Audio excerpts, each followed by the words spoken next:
जय Hind guys. Last class में हमने किया था भाग फर्स्ट और इसके हमने चारों आर्टिकल पढ़ लिए थे। एक बार हम क्विक रिवीजन ले लेते हैं, फिर हम आज की क्लास कंटिन्यू करेंगे। ठीक है। फर्स्ट आर्टिकल क्या बोलता है? भारत क्या है? एक यूनियन है। यूनियन का मतलब क्या था? कोई भी राज्य टूटकर अलग नहीं हो सकता। सेकंड आर्टिकल में क्या था कि कोई भी देश भारत में मिल सकता है और यह अधिकार किसको है? संसद को। संसद को किसी की भी परमिशन की मतलब की जरूरत नहीं है। ठीक है। या किसी देश का कोई भी टुकड़ा है तो वो भारत में मिलना चाहता है तो मिल सकता है। यानी अनुच्छेद 2 क्या कहता है कि संसद मतलब इसमें हमें राष्ट्रपति की पूर्व अनुमति की जरूरत नहीं हो सकती। इसमें संसद चाहे तो किसी को भी भारत में मिला सकती है, जैसे हमने सिक्किम को मिलाया था। इसमें हमने 35वां संशोधन पढ़ा था 1974 में जो हुआ था। इसमें 35वें संशोधन के अंतर्गत सिक्किम क्या था? सह राज्य के रूप में भारत में मिला था कि यहाँ पर सिर्फ अभी वो एडजस्ट होना चाहता था भारत में कि हो सकता है या नहीं। अगर नहीं होता तो वो बाहर चला जाता भारत से। ठीक है। लेकिन वो भारत में एडजस्ट हो गया तो फिर क्या हुआ? 36वां संशोधन हुआ। कब हुआ? 16 मई 1975। ठीक है। तो वो क्या बन गया? सिक्किम 22वां राज्य बन गया भारत का। ठीक है। आर्टिकल 3 में क्या था? संसद चाहे तो राष्ट्रपति की पूर्व अनुमति से भारत के किसी भी राज्य का नाम, सीमा या क्षेत्र में परिवर्तन कर सकती है। ठीक है। जैसे एमपी से टूटा था छत्तीसगढ़, यूपी से उत्तराखंड, बिहार से झारखंड। ठीक है। और आर्टिकल 4 में हमने क्या पढ़ा था कि जब हम आर्टिकल 2 और 3 का यूज कर रहे होते हैं ना, तो हमें राष्ट्रपति की अनुमति की जरूरत नहीं होती। तो वहां पे संसद की अपनी मर्जी चलती है। इसमें टेक्निकल लैंग्वेज भी लिखी हुई है कि 360 से बाहर है।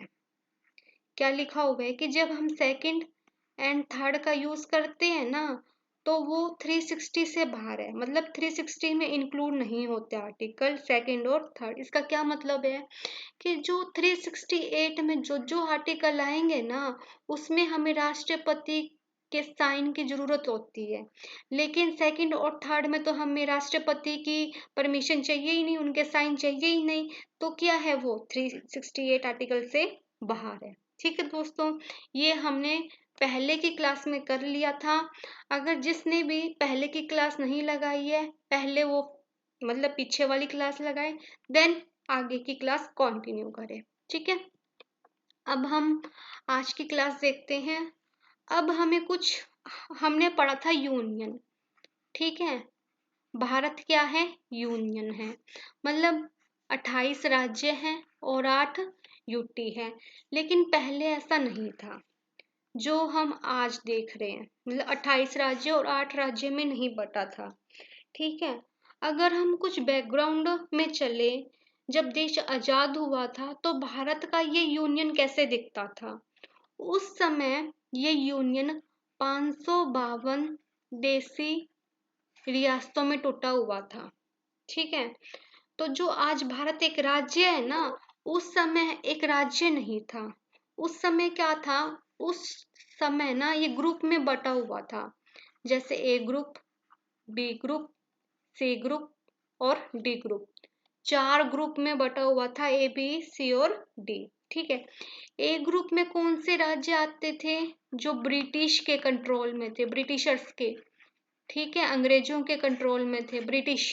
ठीक है। इसमें ग्रुप ए आता था। ग्रुप ए आता था। इसमें कौन कौन से राज्य थे? जो बड़े बड़े राज्य थे।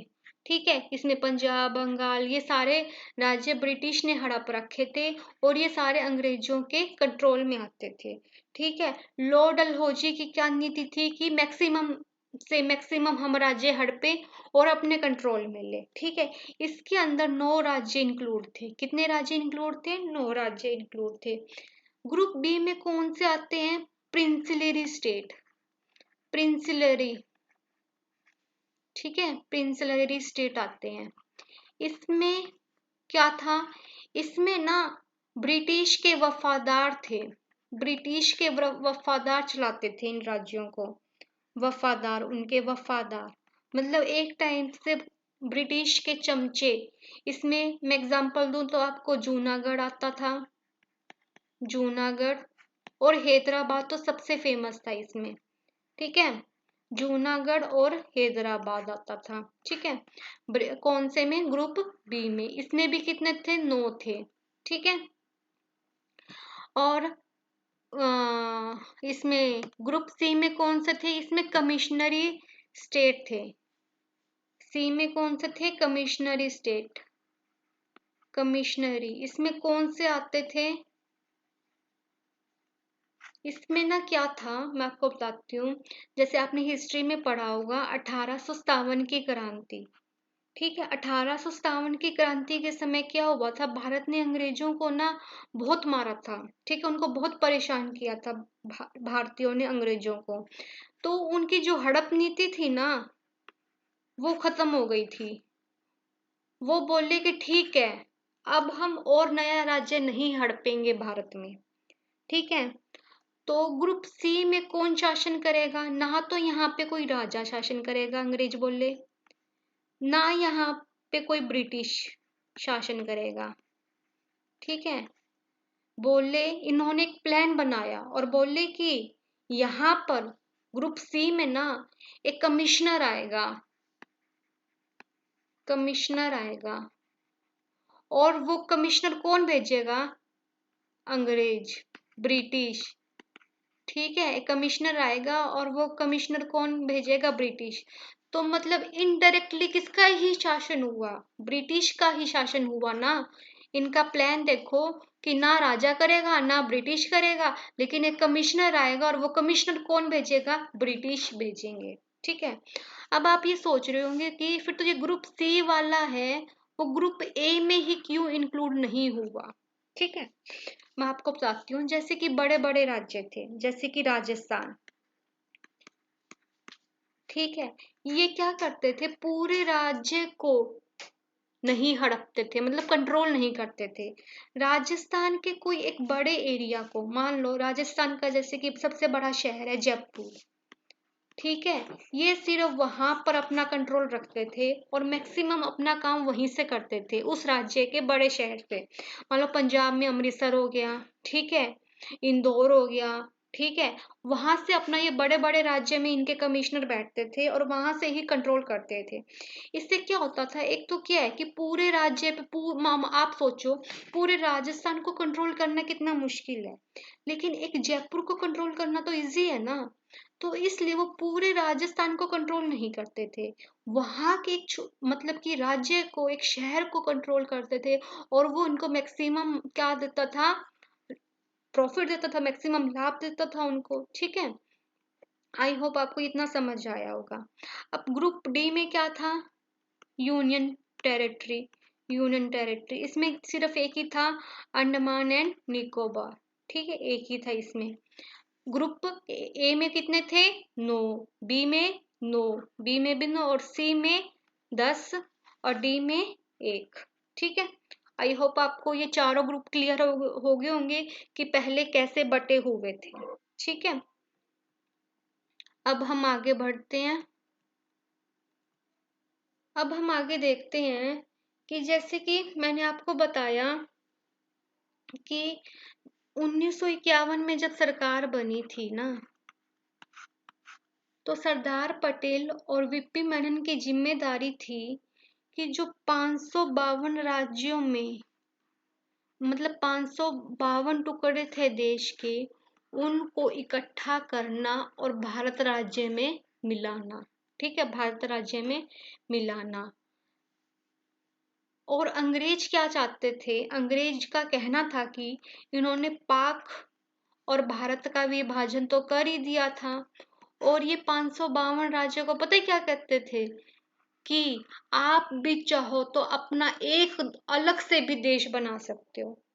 देख रहे हो ये कैसे माइंड के साथ खेलते थे, भारतीयों के माइंड के साथ, कि आप चाहो तो एक, मतलब दो, एक विभाजन तो यहाँ कर ही डाला, और आप चाहो तो 552 टुकड़ों में से भी आप एक और भी अलग से देश बना सकते हो, ठीक है। तो सरदार पटेल और वीपी मेनन ने क्या किया, सभी को क्या कर दिया, लेटर भेज दिया। ठीक है, बोले कि आप भारत में मिल जाइए हमारे साथ, हम आपकी सारी बातों को मानेंगे। ठीक है, कुछ लोग तो आसानी से मिल गए भारत में। ठीक है, लेकिन कुछ लोगों की थी शर्तें भारत में मिलने के लिए। मैं आपको एग्जांपल देती हूँ, जैसे सिंधिया। ठीक है, उनका कहना था कि हम भारत में मिल जाएंगे, लेकिन हमारी क्या है, एक शर्त है, हमारा जो पैसा है, जायदाद है, वो हम आप लोगों को नहीं देंगे। तो सरदार पटेल ने कहा ठीक है भाई, आप एक बार मिल जाइए, आपका जो महल है वो महल आपका रहेगा, हम आपसे नहीं लेंगे। तो आपने देखा होगा सिंधियों का आज भी अपना एक महल है। ठीक है, अब 552 में से बहुत सारे राज्य हमारे यहाँ भारत में मिल गए, लेकिन उसमें से 3 राज्य थे जो भारत में नहीं मिले। ये राज्य थे हैदराबाद, जूनागढ़ और जम्मू एंड कश्मीर। ठीक है, इनको मिलाने के लिए सरदार पटेल और वीपी मेनन को मतलब कि थोड़ा सी ज्यादा मेहनत करनी पड़ी। जम्मू एंड कश्मीर, यहाँ पे जम्मू एंड कश्मीर। ठीक है, जम्मू एंड कश्मीर का देखते हैं। यहाँ का राजा था हरि सिंह, राजा था यहाँ का हरि सिंह। हरि सिंह का कहना था कि ना हम पाकिस्तान में जाएंगे, ना हम भारत में जाएंगे, हम अपना एक क्या बनाएंगे, अलग से ही देश बनाएंगे। ठीक है, तो नेहरू ने क्या कहा सरदार पटेल को कि आप एक बार जम्मू कश्मीर को रहने दीजिए, आप जूनागढ़ जूनागढ़ जून जूनागढ़ को आप अपने में मिला लीजिए पहले, और हैदराबाद को। ठीक है, हैदराबाद को अपने में मिला लीजिए। उनका, नेहरू जी का सबसे पहले ये कहना था कि अब जूनागढ़ को देखते हैं कैसे मिला हमारे में। ठीक है, जूनागढ़ का जो राजा था ना, वो मुस्लिम था, और यहाँ की जो जनता है ना, वो हिंदू थी। जूनागढ़ का राजा का कहना था कि हम भारत में नहीं मिलेंगे, हम पाकिस्तान में जाएंगे। ठीक है, तो सरदार पटेल का भी कहना था कि यहाँ की जनता हिंदू है, आप अगर वो पाकिस्तान में गए तो यहाँ की जनता आपको छोड़ेगी नहीं। तो सरदार पटेल ने जनमत संग्रह करवाया, जनमत संग्रह करवाया, और सारी की सारी जनता भारत में आना चाहती थी, और जनमत संग्रह के द्वारा जूनागढ़ को भारत में मिला लिया गया। जूनागढ़ अब आ गया भारत में। ठीक है, अब दूसरा था हैदराबाद। हैदराबाद, यहाँ का जो निजाम था ना, वो पाकिस्तान में जाना चाहता था। ठीक है, लेकिन सरदार पटेल ने कहा कि आप भारत में आइए।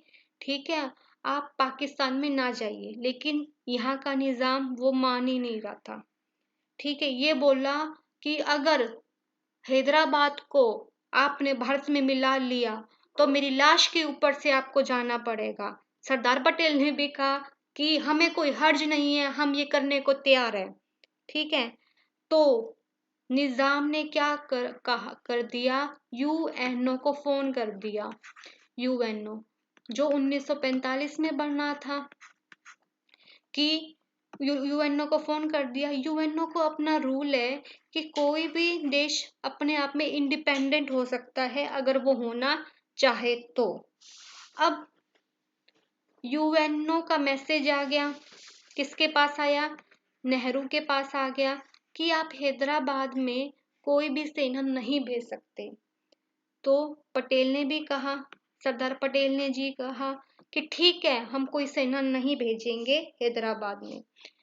फिर क्या हुआ, सरदार पटेल ने अपनी सेना को कहा कि सेना वाले कपड़े निकाल दो और पुलिस वाले पहन लो, और हैदराबाद में जाओ और इसको भारत में मिला लो। तो हैदराबाद को ऑपरेशन पोलो के तहत क्या किया गया, भारत में मिला लिया गया। ऑपरेशन पोलो, ये इंपॉर्टेंट है, ये आपको याद रखना है कि हैदराबाद को भारत में किस ऑपरेशन के थ्रू मिलाया गया था, ऑपरेशन पोलो। अब हम देखते हैं जम्मू एंड कश्मीर। जम्मू कश्मीर का राजा था हरि सिंह और यहाँ का मुख्यमंत्री था अब्दुल्ला, शेख अब्दुल्ला। ठीक है, अब्दुल्ला बहुत ही चालाक इंसान था। इसने कहा कि राजा जी, अगर किसी देश का मुख्यमंत्री बनने से तो अच्छा ही है ना, हम अपने छोटे से राज्य का प्रधानमंत्री बने। हरि सिंह ने कहा, ये तो बात बिल्कुल सही है। इतने में ही क्या हुआ, पाकिस्तान वालों ने जम्मू कश्मीर में आतंकवादी भेज दिए। ठीक है, और इतना एरिया उन्होंने अपने कब्जे में कर लिया और पाकिस्तान वालों ने जम्मू कश्मीर में इतना हड़कंप मचाया। अब राजा हरि सिंह को लग गया था कि मतलब मेरा यहाँ पे बचना मुश्किल है। तब जाके हरि सिंह ने क्या किया, विल्ले पत्र पर साइन किया, विल्ले पत्र पर। ठीक है, विल्ले पत्र पर साइन कर दिया और लिखा कि ठीक है, मैं भारत में मिलने के लिए तैयार हूँ। इतने में यहाँ पर क्या हुआ कि पाकिस्तान ने इतना तो हड़प ही लिया था विल्ले पत्र साइन करते टाइम, क्योंकि विल्ले पत्र को साइन करने में लेट हो गया था, हरि सिंह ने पहले किया नहीं था, पाकिस्तान ने अपने आतंकवादी भेज दिए थे यहाँ पर। ठीक है, तो बलोचिस्तान यहाँ पर बलोचिस्तान के ब्रिगेडियर थे उस्मानी, उन्होंने सेना का अपनी सेना को कमांड किया और यहाँ पर आके लड़ा। तो उस दिन के बाद से पाकिस्तान वालों ने इस रेखा से आगे एक भी कदम नहीं बढ़ाया है उस दिन के बाद से। ठीक है, उनकी हिम्मत ही नहीं हुई कि उस दिन के बाद से आगे वो बढ़े। ठीक है, और इसी एरिया को हम क्या कहते हैं, POK, पाक ऑक्यूपाइड कश्मीर। ठीक है, और जब हरि सिंह ने विल्ले पत्र को साइन किया था तब उन्होंने एक शर्त भी रख दी थी विल्ले पत्र पर। ठीक है, तब नेहरू ने कहा विल्ले पत्र तो साइन करे पहले, वहां पर पाकिस्तान के आतंकवादी कश्मीर में घुस रहे हैं। तो फिर साथ में एक शर्त भी रख दी थी कि जम्मू एंड कश्मीर पर 370 लागू होगा, मतलब कि वहां हम अपना कानून 370 में लेके आएंगे। ठीक है, लेकिन BR अम्बेडकर ने भी एक संविधान में कानून जोड़ रखा था और वो संविधान में कानून यह था कि कोई भी राज्य संघात्मक व्यवस्था का पालन करेगी। अगर वहां कोई सरकार नहीं है ना, तो कोई भी सरकार नहीं है तो वहां पर किसका रूल लगेगा, प्रेसिडेंट, मतलब प्रेसिडेंट वहां पे हस्तक्षेप कर सकता है। तो 2019 में क्या हुआ था कि गठबंधन था ना वो टूट गया था। एक पार्टी कह रही थी मेरी सरकार बनेगी, दूसरी पार्टी कह रही थी मेरी सरकार बनेगी। इतने में क्या हुआ, प्रेसिडेंट आए बीच में और 370 को क्या कर दिया, खत्म कर दिया गया। 370 को क्या कर दिया गया, खत्म कर दिया गया वहां से। वैसे 370 को खत्म नहीं किया है, 370 में जो प्रावधान थे ना उसको खत्म किया गया है, क्योंकि 370 में तो ये लिखा हुआ है कि जम्मू कश्मीर भारत का पार्ट है। अगर उसी को खत्म कर देंगे तो हमारा पार्ट कैसे रह जाएगा, लेकिन उसमें जो प्रावधान थे ना वो खत्म हो गए। ठीक है, ठीक है दोस्तों, आई होप आपको अभी तक जितना मैंने पढ़ाया समझ आया होगा। अब हम आगे देखते हैं। ठीक है, अब सारे राज्य भारत में मिल गए। इसके बाद क्या हुआ कि हमने देखा था कि जैसे कि ABCD के ग्रुप में थे राज्य। ठीक है, ऐसे डेवलपमेंट नहीं हो सकती। अब इन राज्यों को एक अलग अलग दर्जा देना था। ठीक है, कोई कह रहा था कि अब भाषा के आधार पर राज्यों को बनाओ, कोई कह रहा था भौगोलिक परिस्थितियों के आधार पर बनाओ। ठीक है, कोई कुछ कह रहा था, कोई कुछ कह रहा था।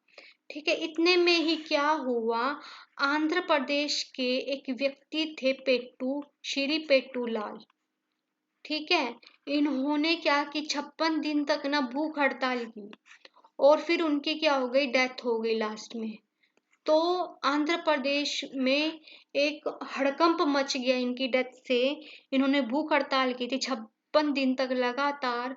इनका कहना था कि आंध्र प्रदेश को तेलुगु भाषा का दर्जा दिया जाए और आंध्र प्रदेश को एक अलग राज्य घोषित कर दिया जाए। ठीक है, जैसे ही इनकी डेथ हुई वहां पर बहुत हड़कंप मच गया था। और फिर नेहरू जी ने कहा ठीक है, कहा 1953 में क्या होएगा, आंध्र प्रदेश को एक अलग दर्जा दे दिया जाएगा। ठीक है, आंध्र प्रदेश को तेलुगु भाषा के आधार पर एक अलग दर्जा दे दिया जाएगा। ठीक है, फिर मतलब कि सारे कहने लगे हमें अलग दर्जा दो। ठीक है, गुजरात वाले कहने लगे हमें गुजराती भाषा के आधार पर अलग दर्जा दो। पंजाब वाले कहने लगे हम पंजाबी भाषा के आधार पर अलग दर्जा दो। ठीक है, महाराष्ट्र वाले कहने लगे हमें मराठा के आधार पर महाराष्ट्र का निर्माण करो। ठीक है, तो इतने में ही फजल अली एक व्यक्ति हैं, उस समय सुप्रीम कोर्ट के जज थे। इनका कहना था कि नेहरू जी, अगर आप ऐसे ही सारी जनता के लोगों की बातें मानोगे तो कल को ये तो कहेंगे कि हम एक अलग से देश बनाओ, हमारा एक अलग से राज्य बनाओ, तो क्या आप उनके सारे डिमांड पूरी करोगे। तो इन्होंने कहा आप मुझे 3 साल दो। ठीक है, 3 साल दो और मैं इस चीज का कोई ना कोई उपाय लेके आऊंगा। तो नेहरू जी ने सभी लोगों को कहा ठीक है जनता, आपकी सारी डिमांडों का निपटारा होएगा। तो 1956 में फजल अली आयोग आया। फजल अली आयोग, ठीक है, इन्होंने कहा कि ठीक है, भाषा के आधार पर ही क्या होएगा, राज्यों का बंटवारा होएगा। लेकिन इन्होंने क्या रख दी, एक कंडीशन भी रख दी साथ में। ठीक है, कंडीशन क्या रखी इन्होंने कि भाषा के आधार पर तो राज्यों का बंटवारा होएगा ही। ठीक है, लेकिन वहां पर जो नागरिक रह रहा होगा ना, उसको जरूरी नहीं है वो वाली भाषा आए। अब गुजरात में रह रहे व्यक्ति को जरूरी नहीं है कि गुजराती आए। ठीक है, इन्होंने ये कंडीशन रख दी और भाषा के आधार पर क्या हुआ, राज्यों का निर्माण हुआ। ठीक है, 1956 में क्या आई, उनकी रिपोर्ट आई। अब आप मुझे बताइए, एक रिपोर्ट को हम थोड़ी ना मान लेंगे, एक रिपोर्ट से ही इतना बड़ा डिसीजन थोड़ी ना लिया जाएगा। तो इससे पहले हमें क्या करना पड़ेगा, हमें संविधान में अमेंडमेंट करनी पड़ेगी। ठीक है, संविधान में क्या हुआ, फिर संशोधन हुआ। और यह संशोधन कौन से नंबर का था, 7वां नंबर का था। 7वें नंबर का संशोधन हुआ और कहा गया कि भाषा के आधार पर राज्यों का निर्माण होएगा। ठीक है, अब 1956 में क्या हुआ, 14 राज्य प्लस 6 यूनियन टेरिटरी का निर्माण हो गया। ठीक है दोस्तों, कितने राज्य, 14 राज्य और 6 यूनियन टेरिटरीज का निर्माण हो गया। ठीक है, और कौन सा संशोधन हुआ था, ये 7वां संशोधन हुआ था। फजल अली आयोग की कमेटी को हमने संविधान में अटैच किया था। अब आपका क्वेश्चन आता है पेपर में कि पहली बार जो ग्रुप थे ना ABCD, वो कब खत्म हुए, वो फजल अली की रिपोर्ट से खत्म हुए। ठीक है, 1956 में खत्म हुए। पहली बार राज्यों का निर्माण कब हुआ, 1956 में हुआ। किससे हुआ, फजल अली की रिपोर्ट से हुआ। ठीक है दोस्तों, आई होप आपको आज की क्लास अच्छी लगी होगी, जो मैंने बताया आपको समझ आया होगा दोस्तों। अब हम मिलेंगे नेक्स्ट क्लास में, तब तक जय हिंद दोस्तों।